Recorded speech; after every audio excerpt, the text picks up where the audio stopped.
My own son gave me a box of leftovers, then whispered that I should enjoy it while I still lived here. That same week, he drained my savings. 3.6 million gone. He and his wife laughed behind my back, already planning how to kick me out of my own house. I didn't scream. I waited. Because what they took from me wasn't just money, it was my name. And I was going to take it back, louder than they ever imagined. He handed me a plastic box of cold mashed potatoes and a dry slice of meatloaf. Then, right in front of his guests, he chuckled and said, "She's just visiting anyway. This house belongs to us now." There was a flicker of awkward laughter, the kind that happens when people don't know if something cruel was meant as a joke or not. I sat on the edge of the kitchen chair, holding that container in both hands like it might fall apart. No plate, no napkin, just leftovers. I didn't say a word. I didn't have to. The shame had already settled into my chest like a weight I couldn't push off. Lila, my daughter-in-law, clinked her glass against Derek's. "To the new chapter," she smiled, "and to finally making the place feel like ours." They toasted over sparkling wine. I sat in silence, chewing a piece of meat that tasted like cardboard. My name was still on the deed, but in their eyes, I had already been erased. That night, after the last guest left, Derek stood by the fridge with his arms crossed. He didn't look at me when he said, "It would make everything smoother if you signed that financial release we talked about." I told him I wasn't ready, that I needed time. He shrugged and walked away.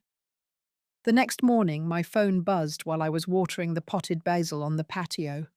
3 alerts, then 5, then 10. Savings account, $3,624,200. The screen blurred. My hands were shaking. I checked the other accounts. Locked. Every last cent I had built over decades of work. Gone. No call, no request. Just gone. I walked inside. Lila was sitting on the couch with her legs curled up, sipping iced coffee. She looked up at me like I was a stray cat tracking mud onto her rug. "You said you trusted us," she said flatly. "This just makes things easier." Then she picked up the remote and turned up the volume on her show. That same evening, a locksmith pulled into the driveway. I was told not to worry. "Just replacing the front hardware," Derek said. "Safety upgrade." But that night, when I came back from a short walk, my key no longer fit. I knocked. Lila opened the door an inch and tossed me a new one, attached to a cheap red tag. "This one only works for the side door," she said. "Keeps things separate. You understand?" I understood. I went to bed that night on a creaky twin mattress in the laundry room, surrounded by boxes they said they would help me unpack months ago. They never did. My name was no longer spoken in the main living room. My presence became a background inconvenience. That week, Derek asked me again to sign a clean-up document for the financial accounts. He used a notary this time. She never made eye contact with me. I signed because I had no fight left. Or at least, they thought I didn't. After they left, I sat on the porch and stared at the waterline of the canal. My son had taken my food, my money, my name. And now, he and his wife wanted my home. But I didn't scream. I didn't throw anything. I didn't call anyone crying. What I did instead was listen. To every word, every whisper, every step they took around me as if I no longer mattered. And somewhere in all that silence, I began to move differently. I started taking notes. I started recording what they served me and when. I documented every transaction I could pull. I sat with a lawyer. I called a banker. I mapped out what they would never see coming. Because sometimes, the best revenge isn't loud, it's precise. To anyone listening right now who has ever felt invisible in their own home, who has been pushed aside like an afterthought. Let me tell you something. You are not done. They don't know what you know. They don't see what you see. They don't feel what you are building inside yourself. They took what was mine, but they forgot one thing. I'm still here, and I know how to fight back. The locksmith came at noon, not early in the morning when people fix things quietly, not late at night when there's some dignity in privacy. He showed up exactly at noon, when the sun was highest, and the neighbours were most likely to be outside trimming hedges or walking their dogs. Visibility, I later realised, was intentional. I had just finished folding a small load of laundry when I heard the drilling. The front door was wide open. Derek was standing with his arms crossed, watching the man work.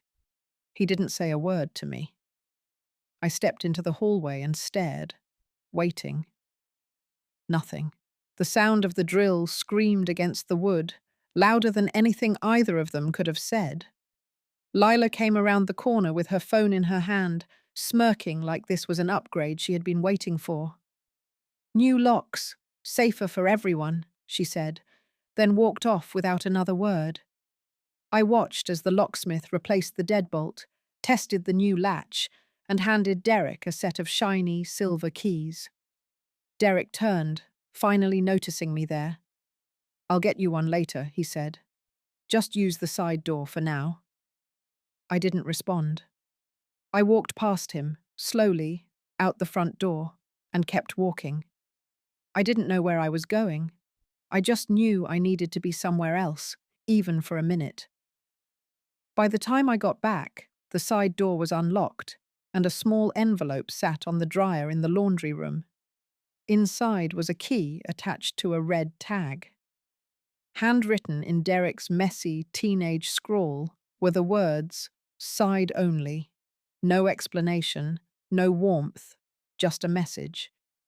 "You are separate now." That night, they hosted a dinner party. Just a few couples from Derek's job. I was told to stay in the back, in my part of the house. I sat on the edge of the bed with my palms flat against my knees, listening to their laughter through the walls. Lila's voice rang the loudest, talking about renovations. She mentioned opening up the living room, adding French doors to the patio. She called it our property. My hands clenched. They weren't planning to ask. They weren't waiting for me to die. They were actively taking what was still mine, piece by piece, starting with the locks and ending with my name. In the morning, Derek came knocking on the laundry room door with a thin manila folder in his hand. A notary followed him in, barely making eye contact. "This is just a clean-up of what you already signed. For the bank. Nothing complicated." I read the top line and recognized the terms. It was a permanent release. This document would lock them in as financial controllers and strip me of all legal say. It wasn't a clarification. It was a trap. Still, I signed. Quietly. Deliberately. I didn't ask questions. I didn't argue. Because I knew something they didn't. Before he left, the notary placed a receipt on the table and nodded slightly toward me. Something in her eyes shifted. Just enough for me to register that she knew. As soon as they walked out, I pulled out the small spiral notebook I had kept in my nightstand for years. I had once used it to track groceries and coupon days. Now it became something else. I wrote the date, time, and a full description of the document. Then I noted the key tag, the side door lock, the dinner party. I turned that page. Then I started a list. People I could still trust. There weren't many, but I didn't need many. First name I wrote was Celia Thornton, lawyer, used to work for the port. She owed me one, a big one. Second name, Walter, banker. I helped his wife through cancer treatment back when I was still working.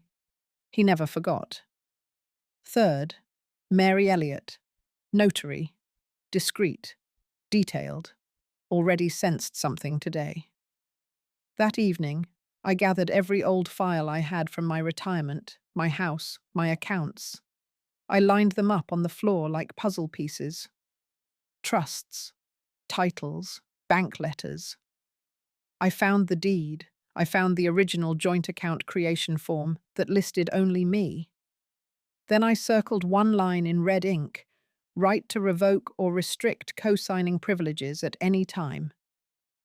By midnight, I had filled 3 more pages in the notebook. Each detail was a bullet, each memory a map. They had taken everything they could see, but the one thing they hadn't counted on was what I kept hidden, not in safes, not in bank vaults, but in me, in what I remembered, in what I recorded, in what I had already moved beyond their reach. I closed the notebook slowly. My fingers pressed against the cover, my jaw tightened, my spine straightened. They thought I was fading. They were wrong. 3 days after the locks were changed, Derek returned with a second envelope. This time, he didn't knock. He just walked straight into the laundry room while I was folding a towel, dropped the folder on the small table near the wall, and said it was nothing serious. His voice was calm, rehearsed.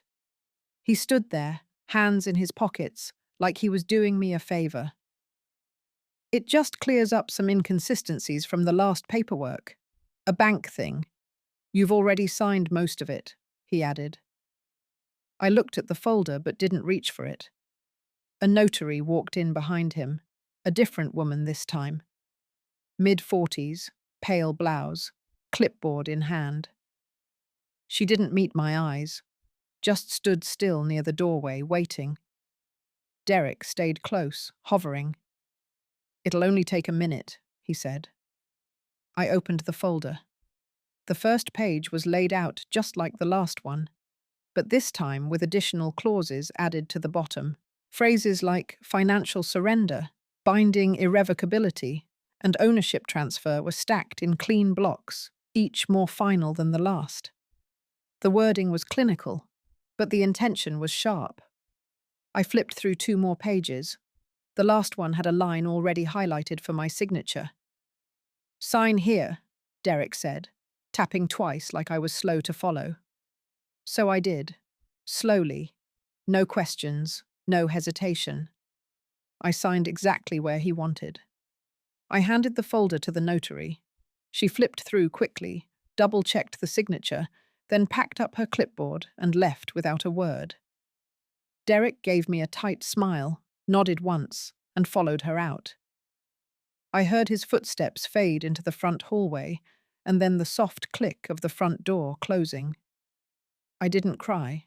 I didn't shake. I just stood there for a long moment, my thumb pressing lightly against the table's edge, until I was sure I could move without falling. Then I pulled out the same spiral notebook I'd filled the night before, opened to a fresh page, and wrote down everything: date, time, name of the notary, description of the document, where I signed, what was said. I wrote it all down. Then I made 3 copies of the notes and sealed them in envelopes. One would go to Celia, my old lawyer at the port. One would go to Walter at the bank. The third I would keep with me, in a sealed folder marked final, stored under the floorboard behind the washer, where no one ever cleaned. The next morning, I walked 2 blocks to the library and paid for access to a public computer. I logged into my account, pulled bank records, and downloaded full statements from the last 6 months. The 3.6 million had been pulled in 6 separate transactions, staggered across different accounts under Derek's name. None of them had been authorized by me directly, at least not without the help of those forged documents he called clarifications.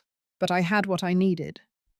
I printed every page, stapled them by week, and labeled each with a sticky tab in red marker.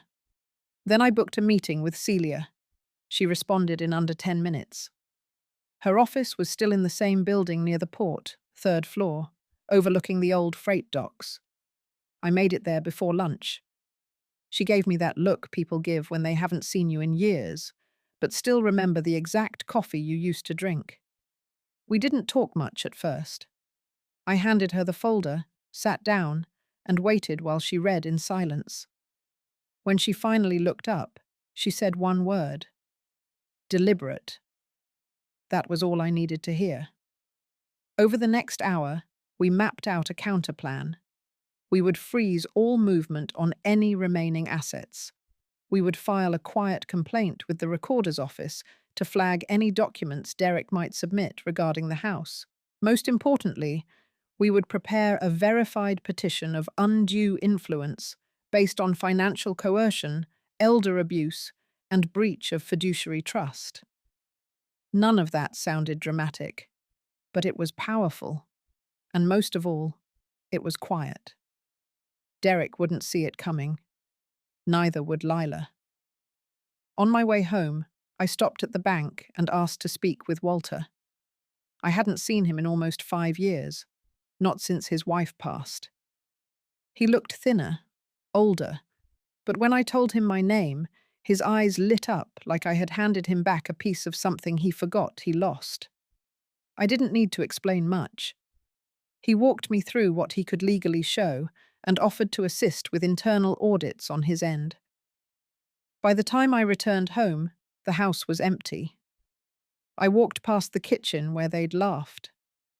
I passed the living room where they had toasted each other with wine. I stepped into the laundry room, locked the door, and took a breath. That night, I began recording everything. I used an old voice recorder from when I used to take phone messages at the port. I left it running during dinner prep. I kept it in my pocket when I walked through the house.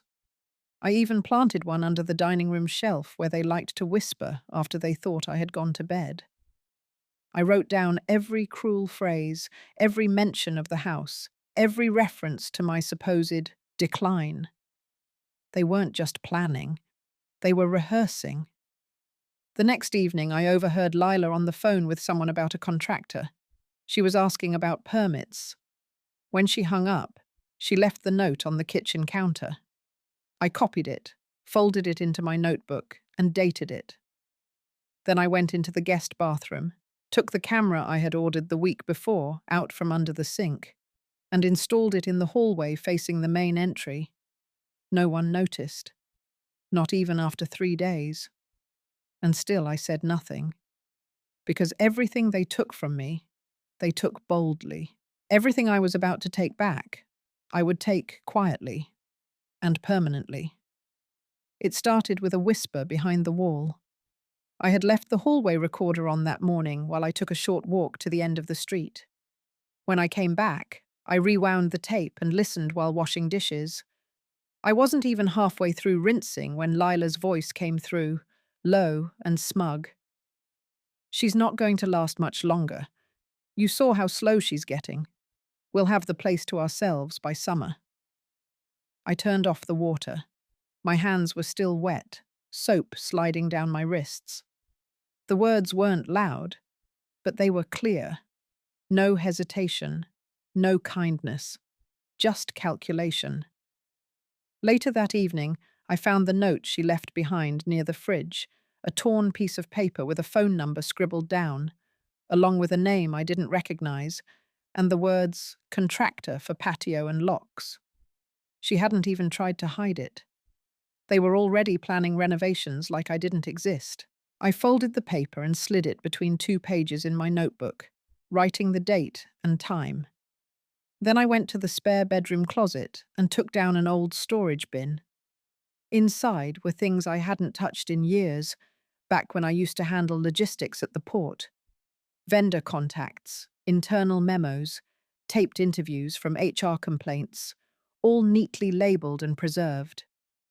I didn't keep junk. I kept evidence. It was habit. By midnight, I had the names of 2 former colleagues I knew I could still count on.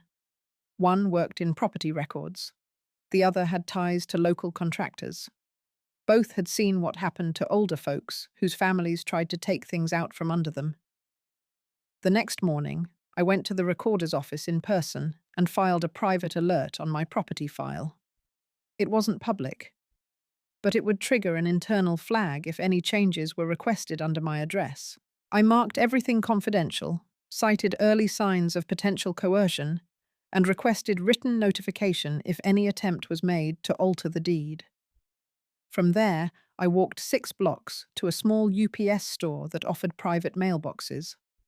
I signed up for one and listed it as my legal mailing address for all new correspondence going forward. I didn't trust Derek or Lila to leave my mail untouched anymore. Too many envelopes had arrived already, with corners opened or resealed awkwardly. By the time I returned home, Derek's car was gone, but Lila was in the kitchen, talking loudly on the phone. I didn't say a word. I walked past her and into my room. I pulled up the security app I had quietly installed and double-checked the hallway camera angle. Then I opened the notebook again and added 2 more lines under my checklist. Recorder's office alert filed, new mailbox secured. The next item on my list required a little more patience. I needed a clear moment, uninterrupted, to access the master documents on Derek's home computer. He never locked it. He thought he didn't need to. That was his first mistake. The opportunity came on Thursday morning. Lila had left to meet a friend for lunch, and Derek was outside working on the boat.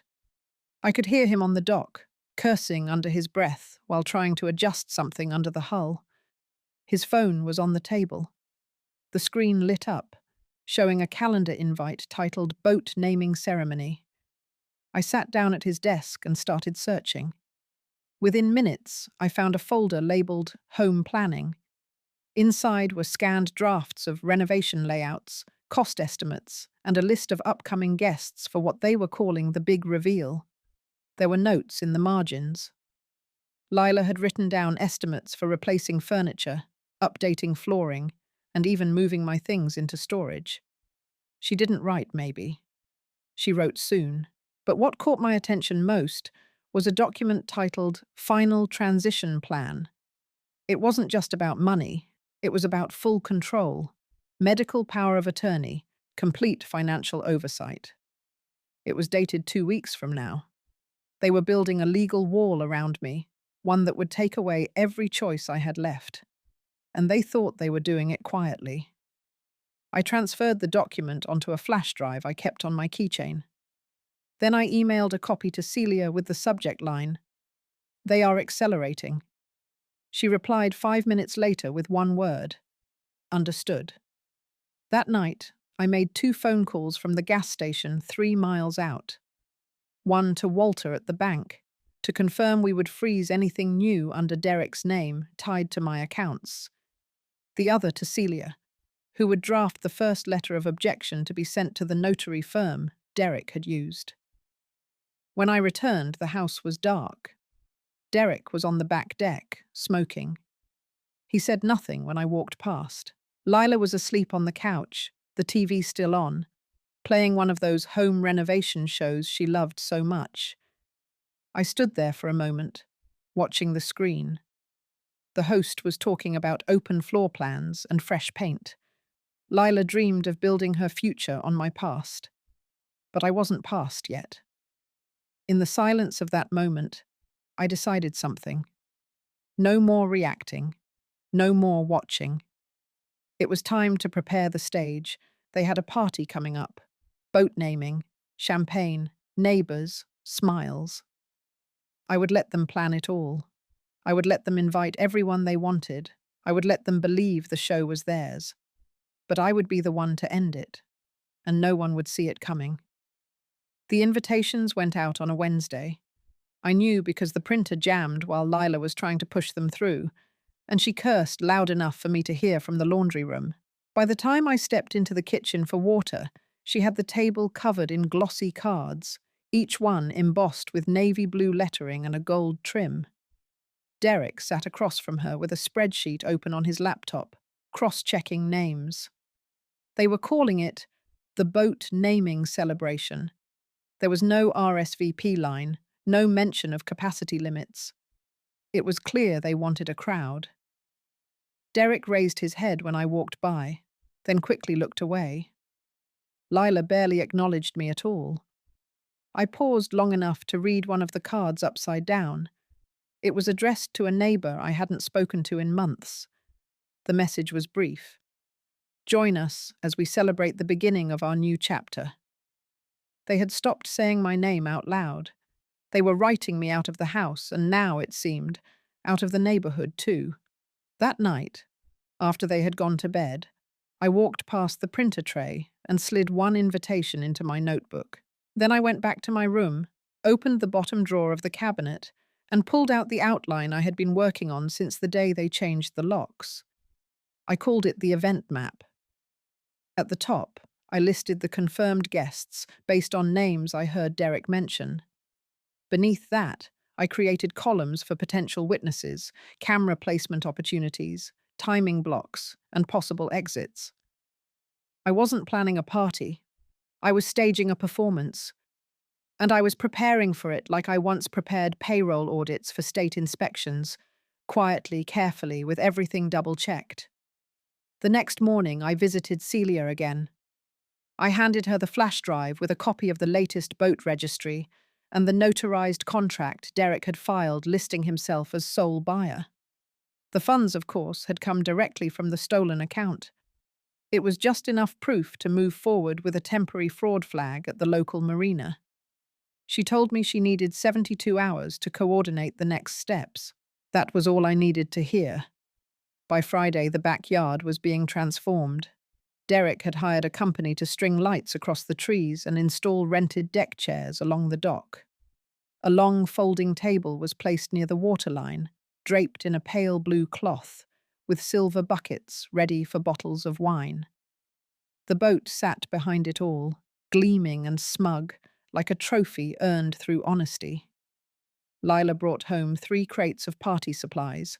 She unpacked champagne flutes and ceramic serving trays, smiling to herself. Her phone was always nearby, full of texts she never bothered to hide. Contractors, event planners, neighbors she used to ignore. She wanted everyone there. She wanted them to see what they had claimed as their own. I stood back and watched it all unfold.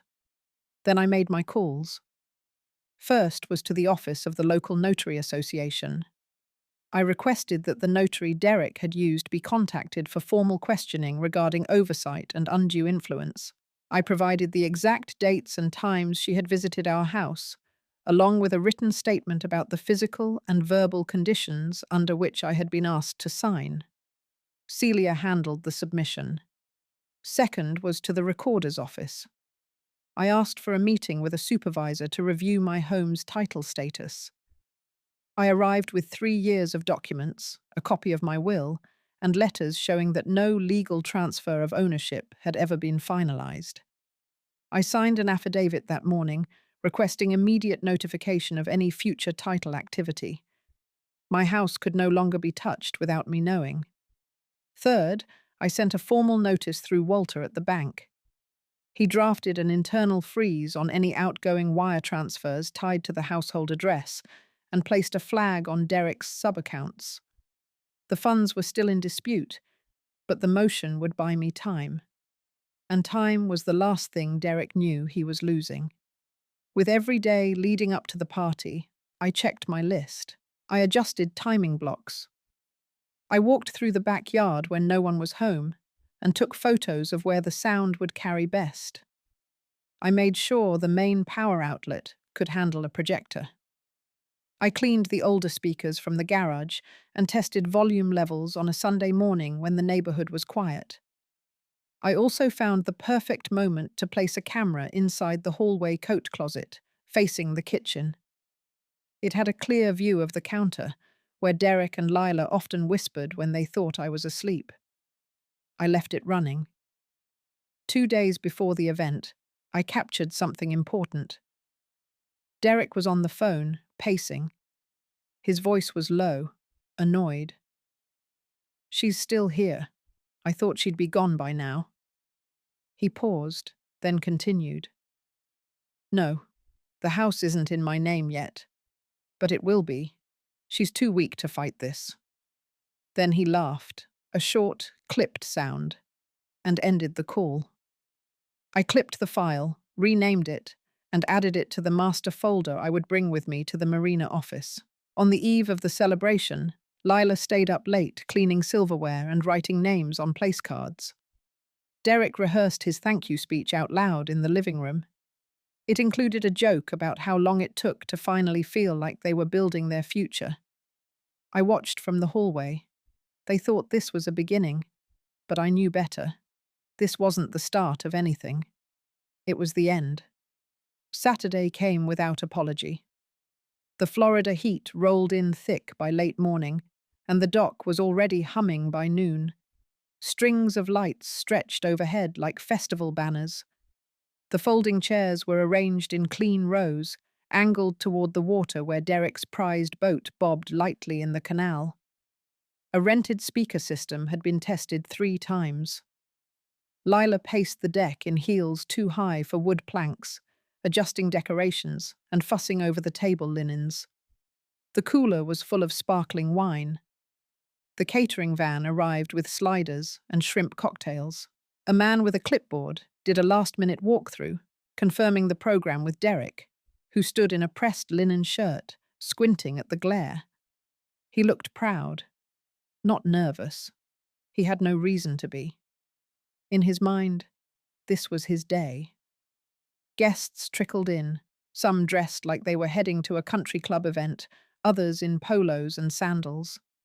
They sipped drinks, took pictures in front of the boat, and complimented the weather. No one noticed me. I stayed seated in the front row, tucked beneath a wide-brimmed hat, a pale shawl over my shoulders. I looked like a guest. I looked harmless. By 3 o'clock, the crowd had settled. Derek tapped the microphone, waited for the buzz to die down, then stepped forward. "I want to thank everyone for being here," he began, smiling. "It means the world to Lila and me to finally share this part of our journey with the people who matter most. This boat represents not just hard work, but a fresh start, a home on the water, something built with vision." He turned slightly, gesturing toward the vessel behind him. A soft round of applause followed. "And of course," he continued, "we're also here to celebrate the home behind us, where this all began, where family took root and continues to grow." Another nod, another smile. Lila clutched her glass, grinning. He raised his hand as if preparing for a toast, but I stood up before he could finish. My voice came low but firm. "There's something I'd like to share before we go any further." Some heads turned, others didn't recognize me right away. Lila looked confused. Derek froze, still holding the mic. I stepped closer to the screen that had been set up behind the speaker stand. It had been part of the setup they requested, intended to display photos of their renovation plans and a slideshow of their journey. But I had replaced the file. I pulled the remote from my shawl pocket, pressed the button, and stepped back. The screen lit up. The first image was a security camera still from inside the kitchen. It showed me, seated alone at the edge of the counter, holding a plastic container of leftovers, while Derek and Lila laughed in the background. The timestamp was clear. The faces were clearer. A few murmurs ran through the crowd. The screen shifted. A new clip began to play. Derek's voice filled the speakers. "She's still here. I thought she'd be gone by now." The image was dark, pulled from a hallway recording, but the voice was unmistakable. "No, the house isn't in my name yet, but it will be. She's too weak to fight this." The room fell quiet. Someone in the back adjusted their sunglasses. The next clip played. A notary's visit. A quiet signature. The camera's angle was subtle, but it captured enough. The hesitation in my hand. Derek's voice, coaxing. Lila standing nearby, arms crossed. Another image appeared. Bank records, names, amounts, 6 withdrawals in total, labelled, highlighted, each one tied to a sub-account Derek had opened under his name. A guest coughed. Another looked toward the exit. The final slide was short. A title deed. My name. Only my name. No signatures below it. No transfer. No sale. No surrender. Then the screen went dark. I didn't say a word. Derek dropped the microphone. Lila's glass slipped from her fingers and shattered against the wood. For a long second, no one moved. Then the first voice rose from the back. Is that real? Not a question, just disbelief. Another guest stepped forward, frowning. Then another. I stood still, my hands folded in front of me, watching Derek's shoulders rise and fall. He turned toward me, eyes wide, not in anger, in panic. You planned this, he said under his breath. I nodded, just once. Then I stepped aside as three uniformed men walked onto the deck. They were quiet. They wore plain jackets, no sirens, no shouting. One approached Derek and asked him to step away from the platform. Another walked toward the boat, carrying a thick folder. The third reached into his coat and unfolded a slip of paper. A temporary asset freeze order, filed under suspicion of financial misconduct, backed by documentation from the bank and the recorder's office. Lila tried to speak, but her voice caught. She took a step back, then another. The officer approaching the boat placed a red tag on the deck near the wheel, then another near the console. He looped a plastic zip through the lock and sealed it. The thud of the tag dropping against the fiberglass was the only sound in the air. The boat was no longer theirs. A reporter from the local paper had been invited by Lila, thinking this would be a feel-good story about a couple starting over. She was standing near the rear steps, taking photos in silence. Someone whispered the word fraud. Someone else said elder abuse. A neighbor I had known for 20 years walked over and placed her hand lightly on my arm. I didn't move. Derek was escorted off the dock. Not handcuffed, not yet, but isolated, quiet. Lila sat on the edge of a chair, both hands shaking. The party never resumed. The food was left untouched. The music never played. And I stayed there, standing on the dock they had decorated, in front of the boat they had bought with stolen money, in the home I had built with my bare hands. I didn't smile. I didn't celebrate.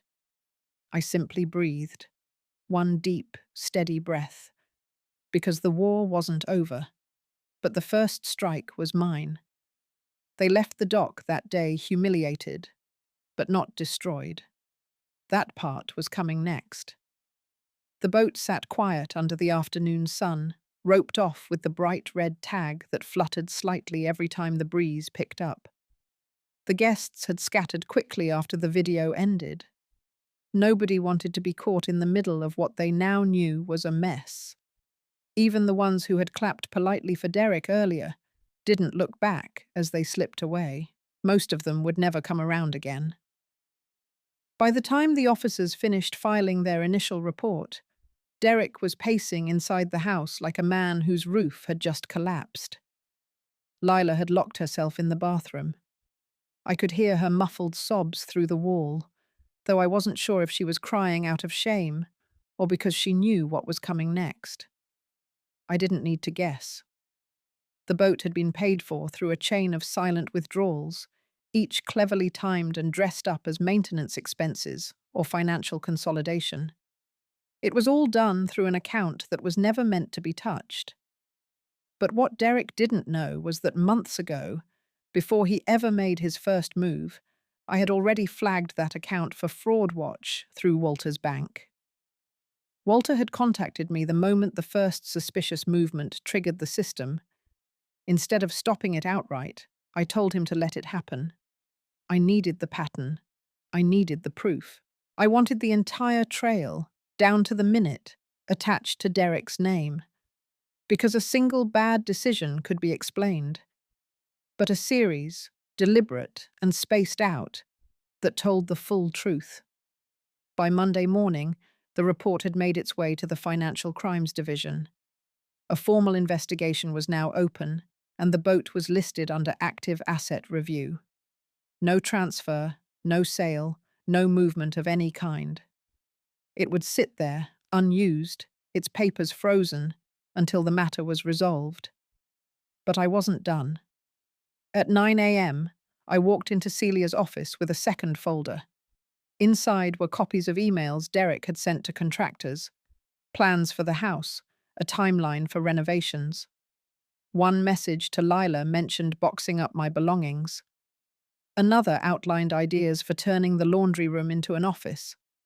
They spoke about me like I was already gone, as if I had never existed at all.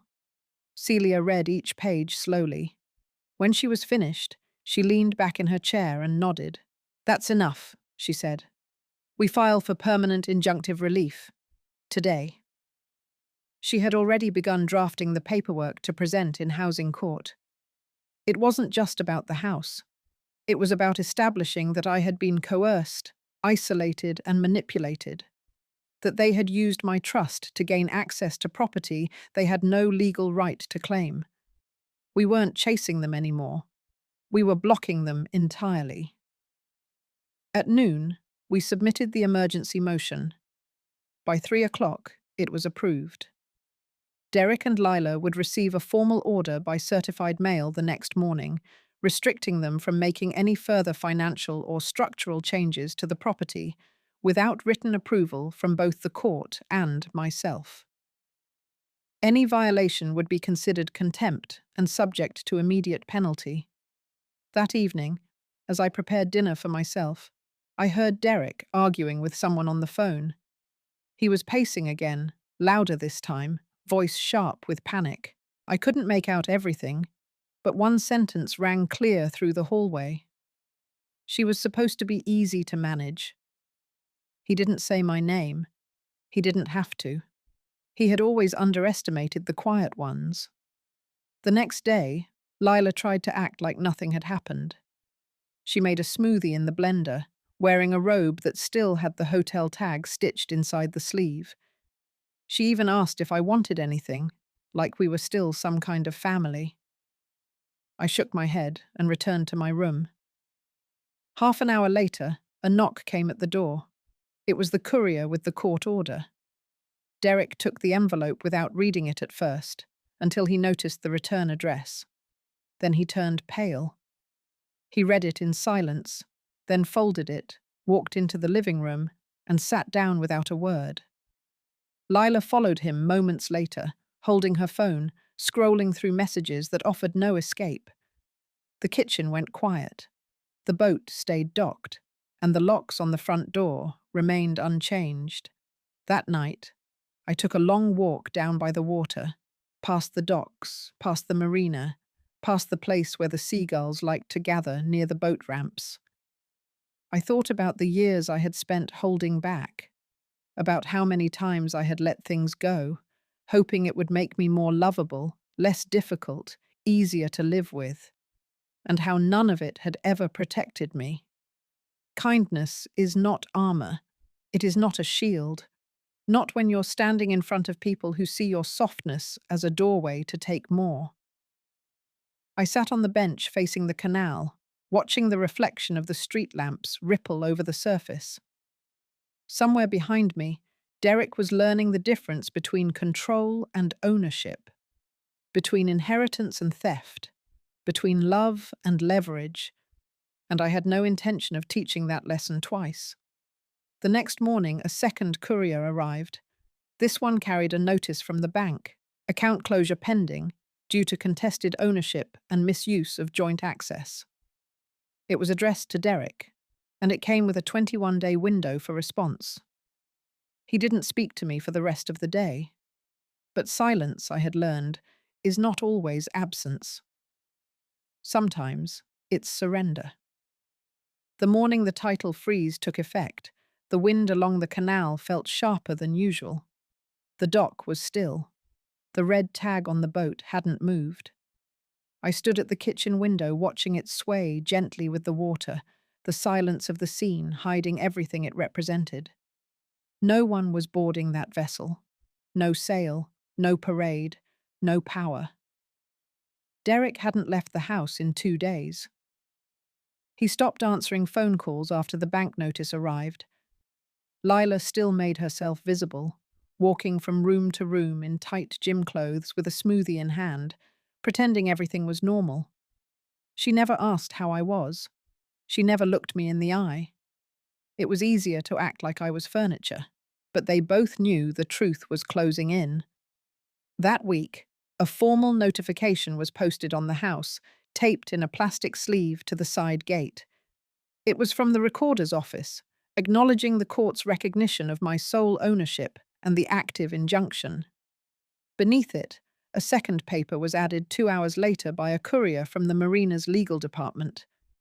The slip listed the ongoing investigation into fraudulent use of elder funds to obtain watercraft. The documents weren't accusations, they were confirmation. Everything I had prepared had moved into action. The law was no longer a threat hanging over their heads, it was a wall built around them. Lila tried to remove the papers, tugging them off the gate while swearing under her breath. But I had already taken photos, sent them to Celia, posted copies to the bank, the recorder, the court file. The originals were filed. These were just the visible signs of what they could no longer hide. That afternoon, Derek finally stepped out. He wore a faded polo, no shoes, and the kind of look a man wears when he realizes no one's coming to save him. He walked down to the dock, stared at the red tag, then kicked one of the mooring ropes hard enough to knock over a planter. It didn't help. He called someone while pacing the edge, shouting into his phone, desperate for a solution. But whatever answer he was hoping for never came. He ended the call with his head in his hands. I watched all of it from the hallway. Later that night, I found the living room dark and empty, the television left on with the volume muted. The screen showed some cooking show, a woman whisking cream like she had never known betrayal. I turned it off. On the coffee table sat a folder. Inside were printed plans for the renovation Derek and Lila had drafted weeks before. Updated estimates, contractor agreements, paint swatches. There was even a drafted announcement for a neighborhood newsletter, calling it a generational home upgrade. I flipped through each page, then placed them all back in order. The next morning, I met Celia outside the courthouse. We walked through a side entrance and up 2 flights to the Civil Records Division. She handed the clerk a packet of updated documents, including copies of the surveillance footage, the contractor emails, and the altered bank drafts. Then she turned to me and said something I hadn't expected. "This is the last thing you'll need to sign." I took the pen, signed the final form, and placed my hand flat on the page for a moment. Not for balance, for closure. By the end of the day, the fraud filing had moved from complaint to confirmed status. Derek was no longer under suspicion. He was under review. 2 days later, an inspector from the Department of Elder Services rang the doorbell. He wasn't loud.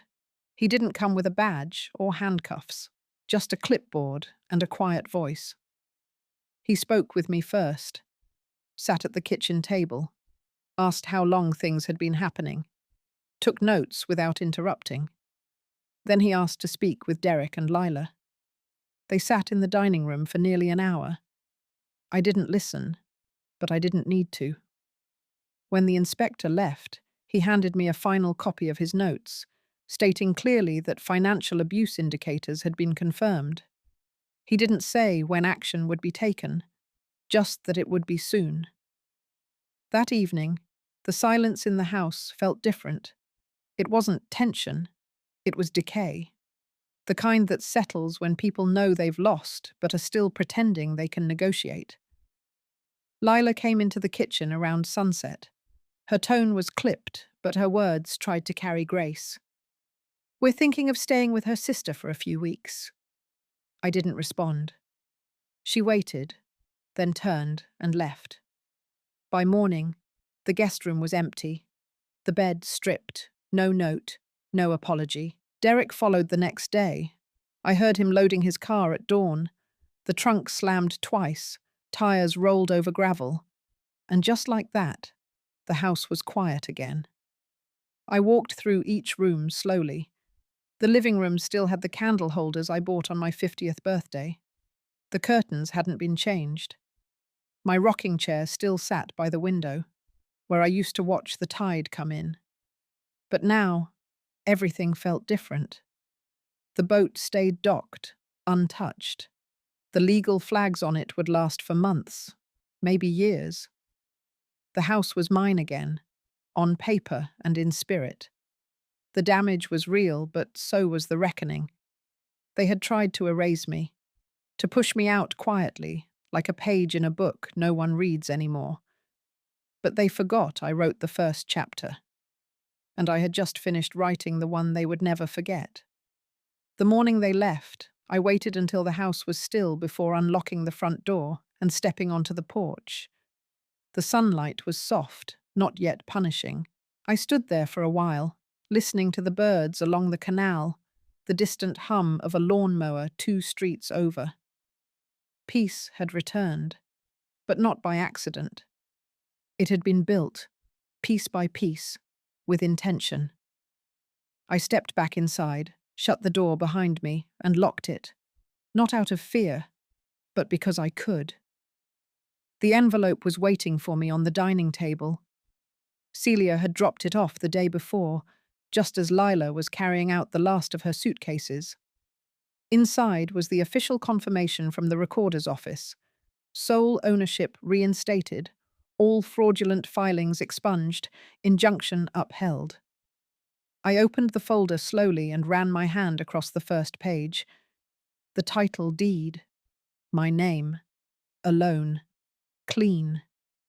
They had tried to make me a guest in my own home. But guests don't get to change locks. Guests don't call the contractor and order new windows. And guests certainly don't rename the property on neighborhood paperwork. I walked through each room that morning, taking my time. The kitchen, finally quiet. No more tension hanging between cabinets. No more passive sighs when I opened the fridge. I wiped down the counter with lemon oil, not to clean it, but to mark it. It belonged to me again. The hallway still had the faint scent of Lila's perfume, but it would fade. I opened the windows to let it out. Let it drift, the way she had drifted from pretending to care into full control. She had always been subtle, calculated, but even the smartest thieves underestimate the people they step on. In the back room, the laundry baskets were still stacked neatly, the same way I had kept them for years. They had never changed it because they never planned to do laundry themselves. They assumed I would still be here, folding quietly, cooking quietly, disappearing quietly. But I had learned to stop disappearing. I returned to the living room and placed the envelope on the mantel. I didn't frame it. I didn't need to. I had no desire to decorate the aftermath, but I kept it visible, for myself. Later that day, I called Celia to let her know I received the paperwork. Her voice carried a calm I hadn't heard in a long time. Not victory, closure. She told me Derek's attorney had finally responded. The message was brief. They were not contesting the ruling, no appeals, no challenges. It was done. That meant the financial fraud case would move forward without delay. Derek had 30 days to respond to the bank's final notice, which now included not just the stolen funds, but the attempt to modify property without consent. If he ignored it, the bank would pursue a civil judgment. If he fought it, every document I had collected would be used. Leela, for her part, had vanished from the public side of things. Her social media accounts were deactivated. Her name was removed from the business directory she used to manage. She was trying to outrun the consequences, but the paperwork moved slower than shame, and it always caught up. I didn't rejoice in that. Not exactly. I just knew it had to happen. Some things can't be talked through. They have to be brought to light. The boat, still docked at the edge of the canal, remained untouched. A second red tag had been added. This one from the insurance investigator. Celia said they were waiting on valuation before pursuing asset forfeiture. If confirmed, the boat would be auctioned. The proceeds would be used to begin recovery of the funds Derek had taken. Irony, I thought, had a funny way of docking at the same place twice. That evening, I opened the small box I kept in the bottom drawer of the buffet. Inside were photographs, none newer than 10 years. One of Derek as a boy, standing barefoot in the backyard, mud up to his knees. Another of him holding his high school diploma, eyes full of some version of hope I no longer recognized. I set those aside and looked at a picture of the house taken from the street, before we ever remodeled. I remembered painting the trim myself. I remembered choosing the shutters. I remembered planting the rose bushes that no longer bloomed but still stood, stubborn and thorned, near the fence. This house had been my life's work, even when no one called it that. They called it comfort. They called it inheritance. They called it a stepping stone. But they never called it mine, until now. 2 days later, I received an official notice from the Department of Elder Services. Their report confirmed a verified incident of financial coercion and emotional neglect. It wouldn't result in jail time, not yet, but it would stay on record. Derek and Lila would be barred from acting as financial proxies or caregivers in the future. It wasn't revenge. It was protection. The doorbell rang just before sunset. A neighbor dropped off some mail that had been misdelivered. As she turned to leave, she paused. "I'm glad it's quiet again," she said. I nodded. No need to explain. That night, I sat by the window with a cup of tea and listened to the creak of the house as it settled. Wood expanding, air shifting, time bending around familiar corners. The same walls they tried to claim still held my memories, my silence, my strength. This was never their house. It never would be. 3 weeks passed before I heard his voice again. It was a Tuesday morning, late spring. The kind of day where the breeze sneaks through the screens and smells like cut grass and salt. I was in the kitchen sorting paperwork when the doorbell rang. Not the quick kind of ring people use when dropping off packages. It was slower, heavier, a sound that lingered in the hall even after it stopped. I opened the door and found Derek standing there. No suitcase, no apology in his eyes, just tiredness. His hands were in his pockets, the same way he used to stand as a boy when he had something to hide. He didn't ask to come in. He just waited. And I stepped aside. We walked into the living room. I didn't offer coffee. He didn't expect it. He sat on the edge of the couch, not leaning back, not relaxing. He stared at the floor like it might open and swallow the words he hadn't said yet. I waited. He cleared his throat. The sound broke the silence more than his voice. "I got the final notice from the bank," he said, "and the letter from the court." I nodded. "They said I have until the end of the month to respond, or they'll file judgment." He looked up at me then, finally. His face wasn't angry. It wasn't even ashamed. It was hollow. I thought I could fix it before it got that far. There was no response I needed to give. Everything that had needed saying was already written, in bank statements, in court filings, in the voice clips I had submitted. He had made his choices long before this conversation. Still, I let him sit with the silence. I had learned that silence teaches louder than scolding. "I didn't think it would go that far," he repeated. The phrase hung in the room like a fog. "I know," I said. He took that in, not as comfort, as confirmation. He leaned forward, elbows on knees, fingers intertwined, a posture of someone trying to hold themselves together. "I lost the boat," he said. That I already knew. The marina had claimed it officially 2 days earlier, and Celia had sent me the formal asset report. The auction date was already set, but I said nothing. "It was never really mine," he added. Still, I said nothing. Derek leaned back slowly. He looked around the living room like he didn't recognize it anymore, as if the furniture had betrayed him. "I thought you'd be gone," he said. "I thought you wouldn't fight me." That was the most honest thing he had said since stepping through the door. "I know," I said again, and I meant it. He hadn't expected a fight, not because I was weak, but because I was quiet, because I had fed him, housed him, forgiven him, and somehow that had translated in his mind to surrender. "I don't know what to do now," he said. This time, I let the silence last longer. I wanted him to feel what uncertainty tasted like. "You don't have to answer," he added. "I just needed to say it out loud." He stood up then, slowly, looked around one more time. Then he reached into his back pocket and pulled out a small envelope. I wrote it down, everything I touched, what accounts, when. "Lila won't be giving you anything, but I will." He placed the envelope on the coffee table. Then, for the first time in months, he looked me in the eye. "I'm sorry," he said.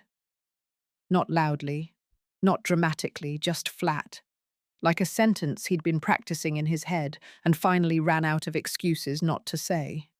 I didn't speak. He nodded once, turned, and walked to the door. No pause. No waiting for forgiveness. When he closed the door behind him, the house felt no heavier, no lighter, just whole again. I sat on the couch and opened the envelope. Inside was a list, handwritten in Derek's blocky script. Dates, transfers, names of people who helped him. A full trail. The final piece. Celia would be pleased. The timeline would be airtight now. But what struck me more was how neat it was, how deliberately he had written it, like someone finally choosing to tell the truth. I placed the envelope inside my case file and closed it. That afternoon, I walked the perimeter of the property. The rose bushes were budding again, small green tips pushing from old stems. I knelt down and trimmed the weeds near the base. The soil was warm, forgiving. It reminded me that growth comes even after neglect. Later, I walked to the dock. The red tag was gone now. The boat had already been moved. The slip sat empty, water rocking softly against the pilings. I stood at the edge for a while, watching the ripples. No sound but the water. Derek's visit hadn't changed anything, but it had ended something. That mattered. I went back inside and lit a candle. Not for him, for me. Not everything broken needs to be rebuilt. Some things need to be left in the water. Let the tide carry them out. That evening, the sky turned gold, and the house, my house, stayed quiet. Not in grief, not in fear, in peace. The envelope Derek left behind didn't just confirm what we already knew, it clarified the quiet parts. The whispered instructions, the payments made under other names, the people who looked the other way. Every step logged in his uneven handwriting. There were no excuses written down, no justifications, just the facts. And for me, that was enough. Celia called 2 days after I handed her the file. Her voice was steady, efficient. She said the new evidence would close the gap in the timeline, that it would make the recovery process smoother and leave less room for Derek to maneuver. It also gave the financial crimes unit leverage. They were moving forward. I didn't ask how fast. I didn't need to know the exact day the hammer would fall. The work had already been done. What followed now was just the slow weight of consequence. The bank filed for recovery of assets on a Thursday. The paperwork named Derek directly. A lien was placed on his accounts. His credit lines were flagged. The brokerage account he shared with Lila was locked under review. None of it came with handcuffs. But it came with limits. And that was sometimes a harder prison to live in. Derek called once. He didn't leave a message. Lila didn't call at all. The house was quiet. But this time it wasn't because someone had taken my voice. It was because no one else's voice belonged here anymore. I spent the week fixing small things. I replaced the drawer slide in the hallway chest that had been sticking for years. I oiled the hinges on the front door. I scrubbed the grout in the guest bathroom and repotted the succulents near the kitchen window.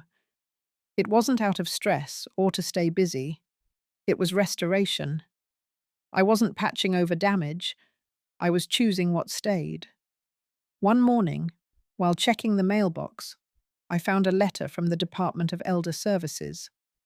It wasn't long, just a brief line, confirming the closure of their report and the placement of Derek and Lila on the restricted caregiver registry.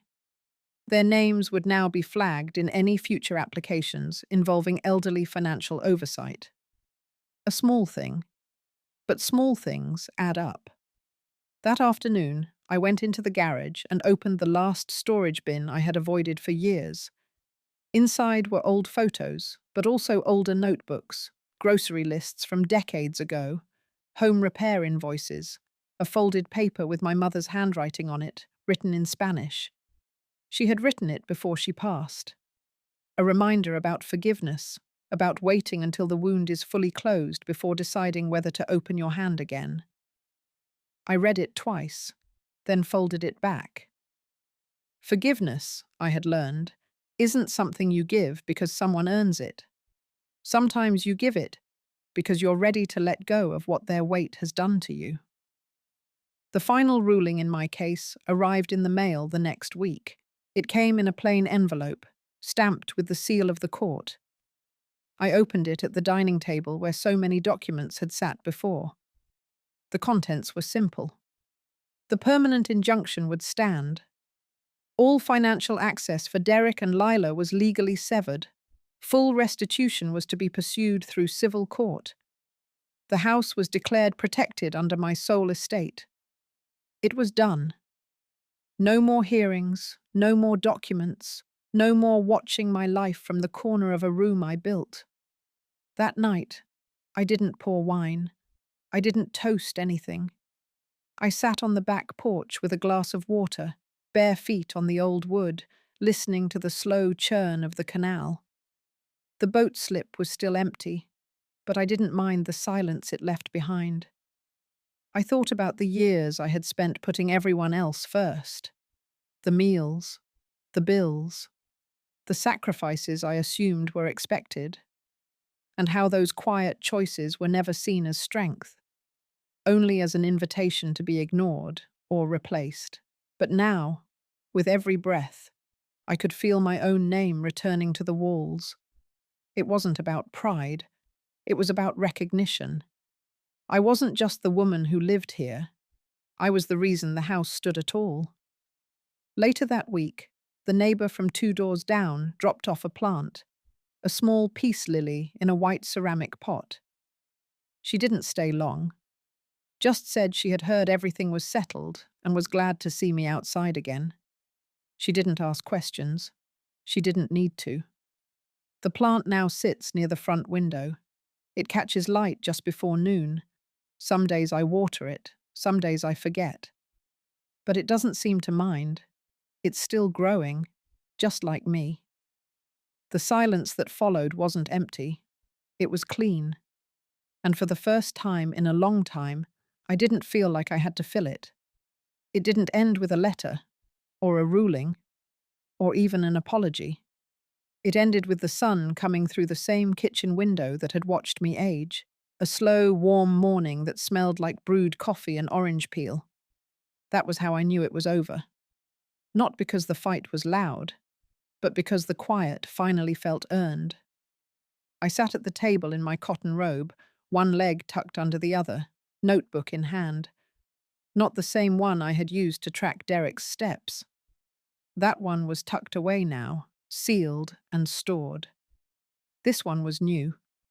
The cover still stiff, pages uncreased. A different kind of record. Not a defense, a beginning. In it, I started writing things I hadn't written in years. Simple things. The name of the man who trimmed the trees along the fence every spring. The recipe for the bread my mother used to bake when money was tight. The day the mailman mentioned retiring and smiled like he was ready for peace. These were not dramatic things, but they were mine, and they were real. The house creaked gently as the wind moved through the walls. No tension, just age. Honest, familiar age. Every scratch in the floorboards, every uneven step near the back door, told the story of a life that had been lived with purpose, even if no one had said thank you at the time. Some days I stayed in. I listened to old records or rearranged the pantry. Other days I walked along the canal, saying hello to the ducks that had nested near the boat slip. That slip was still empty. I had no plans to replace the boat. That part of the story belonged to someone else. I had no need for water that moved too fast. I had learned to love solid ground. The rose bushes came back, one bloom at a time. They hadn't flowered in nearly 2 years, but I hadn't pulled them out. I had left them be, trusting they knew when it was safe to grow again. One afternoon, I saw a single pink bloom open near the base of the fence. I stood there for a long time, just watching it hold its shape in the breeze. The court didn't call again. The bank confirmed closure, no more signatures, no more meetings, no more forms to review. The final deposit from the civil judgment came through in late May, deposited directly into the account that bore only my name. I looked at the balance once, then closed the screen. I didn't need to stare at the number. What I valued now couldn't be measured that way. One morning, I baked cornbread and brought a loaf to the neighbor who had dropped off the peace lily. She cried when I handed it to her, said it reminded her of her mother. We didn't talk long. We didn't need to. Some healing happens just by standing next to someone who understands weight. By early summer, the house felt like mine in ways it never had before. Not just in title, not just in silence, but in rhythm. The way the air moved, the way the light hit the kitchen tiles. Even the sound of my footsteps, slow and steady on the wooden floor, reminded me I was here. Still here. I didn't forgive Derek with words. I forgave him with distance, with the decision to stop shrinking just to keep someone else comfortable. I let him carry the truth now. Let him wake up each morning and remember the lines he crossed. That burden was his, not mine. Lila never returned, not even for her things. Someone else came to collect what was left. Most of it went to storage. I didn't ask where. The energy it took to wonder had left me. What I had reclaimed was too valuable to waste on ghosts. Some stories end with fireworks, others with silence. Mine ended with breath. A full, deep breath I could finally take without fear of what came next. The house is not new, but it is whole. And so am I. If you're still here, thank you for listening to my story.